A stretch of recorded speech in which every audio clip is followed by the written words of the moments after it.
उन्होंने पाकिस्तानी सेना के खिलाफ छोटे छोटे लेकिन खतरनाक हमले शुरू कर दिए। रेलवे लाइनें उड़ाई जाने लगी, सैन्य चौकियों पर अचानक हमला होने लगा, संचार प्रणाली को नुकसान पहुंचाया जाने लगा। इन हमलों ने पाकिस्तानी सेना को परेशान कर दिया, लेकिन असली झटका अभी बाकी था। रॉ ने एक और गुप्त ऑपरेशन तैयार किया था, जिसका उद्देश्य था पाकिस्तान की नौसेना को पूर्वी पाकिस्तान में पूरी तरह पंगु बना देना, और इस ऑपरेशन का नाम था ऑपरेशन जैकपॉट। अगस्त 1971 पूर्वी पाकिस्तान के बंदरगाहों पर सब कुछ सामान्य दिखाई दे रहा था, लेकिन पाकिस्तानी नौसेना को नहीं पता था कि उसी समय पानी के नीचे कुछ लोग धीरे धीरे आगे बढ़ रहे थे। ये लोग थे मुक्ति बाहिनी के कमांडो और उनके साथ थे भारतीय नौसेना के प्रशिक्षित गोताखोर। उनका मिशन था पाकिस्तानी जहाजों को बिना शोर किए नष्ट करना। रात के अंधेरे में कमांडो पानी के अंदर से जहाजों के पास पहुँचे और उन्होंने जहाजों के नीचे लिम्पेट माइंस लगा दी। कुछ ही घंटों बाद भयावह विस्फोटों की आवाज गूंजने लगी। कई पाकिस्तानी जहाज डूब गए और पूर्वी पाकिस्तान के बंदरगाहों पर अफरा तफरी मच गई। ये हमला इतना अचानक था कि पाकिस्तानी नौसेना समझ ही नहीं पाई कि ये कैसे हुआ, लेकिन ये सिर्फ शुरुआत थी। रॉ और भारतीय सेना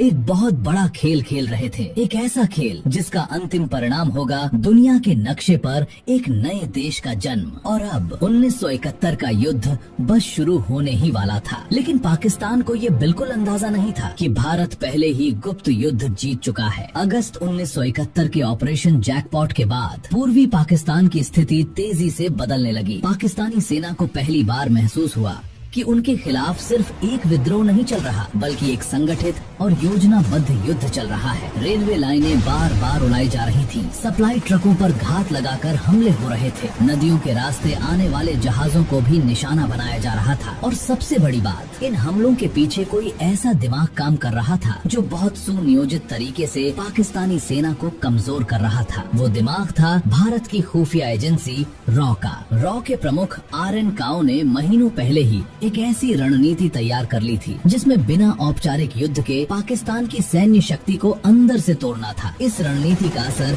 धीरे धीरे दिखने लगा। पूर्वी पाकिस्तान में तैनात पाकिस्तानी सेना की लगभग 90,000 सैनिकों की टुकड़ी लगातार हमलों से परेशान हो चुकी थी। उनके लिए सबसे बड़ी समस्या थी लॉजिस्टिक्स। पश्चिमी पाकिस्तान से हजारों किलोमीटर दूर बैठे इन सैनिकों तक हथियार, भोजन और ईंधन पहुंचाना पहले ही मुश्किल था। अब मुक्ति बाहिनी के हमलों ने उनकी सप्लाई लाइन लगभग तोड़ दी थी, लेकिन पाकिस्तान के सैन्य नेतृत्व को अभी भी उम्मीद थी कि वे इस विद्रोह को कुचल देंगे। उन्हें ये अंदाजा नहीं था कि आने वाले कुछ महीनों में हालात इतनी तेजी से बदलने वाले हैं कि पूरी दुनिया को एक नया देश बनते देखना पड़ेगा। 1971 के मध्य तक भारत के सामने एक बहुत बड़ी चुनौती थी। भारत में लगभग 1 करोड़ बांग्लादेशी शरणार्थी आ चुके थे। सीमा के पास के राज्यों में हालात बेहद कठिन हो गए थे। शरणार्थी शिविरों में लाखों लोग रह रहे थे। खाने, दवाइयों और रहने की व्यवस्था करना बहुत मुश्किल हो गया था। लेकिन भारत फिर भी सीधे युद्ध में नहीं कूद रहा था। क्यों? क्योंकि प्रधानमंत्री इंदिरा गांधी जानती थीं कि अगर भारत बिना अंतर्राष्ट्रीय समर्थन के युद्ध शुरू करता है तो कई शक्तिशाली देश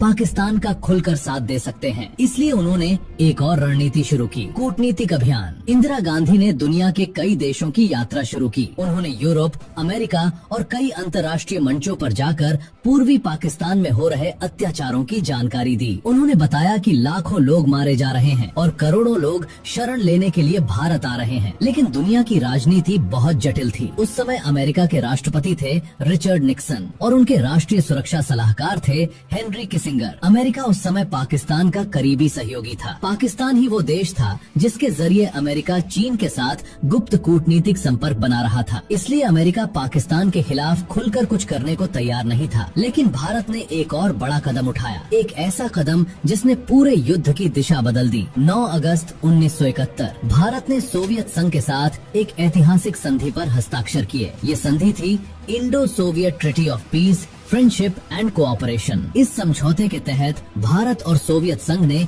एक दूसरे के साथ रणनीतिक सहयोग का वादा किया। इसका मतलब साफ था, अगर युद्ध हुआ तो सोवियत संघ भारत के खिलाफ किसी भी अंतर्राष्ट्रीय दबाव को रोकने में मदद करेगा। ये समझौता भारत के लिए बेहद महत्वपूर्ण था। अब भारत के पास कूटनीतिक सुरक्षा भी थी और सैन्य तैयारी भी। लेकिन एक व्यक्ति अभी भी युद्ध को टालने की कोशिश कर रहा था और वो थे भारतीय सेना प्रमुख सम मानेकशॉ। 1971 की शुरुआत में जब प्रधानमंत्री इंदिरा गांधी ने सेना से पूछा कि क्या भारत तुरंत